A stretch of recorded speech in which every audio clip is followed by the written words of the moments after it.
22-ാം തീയതിയാണ് ഈ ആദ്യത്തെ സംഭവം.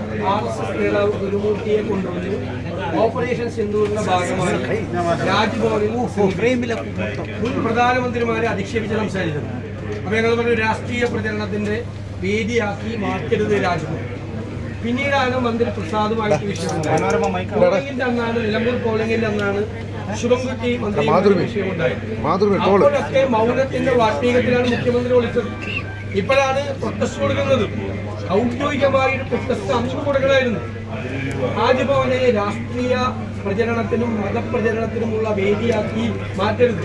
ഗവർണറുടെ പരിപാടികൾ, ഔദ്യോഗിക പരിപാടികൾ രാഷ്ട്രീയ പ്രചരണത്തിനും മതപ്രചരണത്തിനുള്ള വേദികളാക്കി മാറ്റരുത്.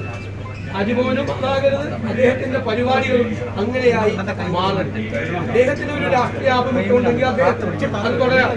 അദ്ദേഹം ഇരിക്കുന്ന സ്ഥാനത്തെ അതിന് ദുരുപയോഗപ്പെടുത്താൻ പാടില്ല. RSSകാരനെ തുടരാം.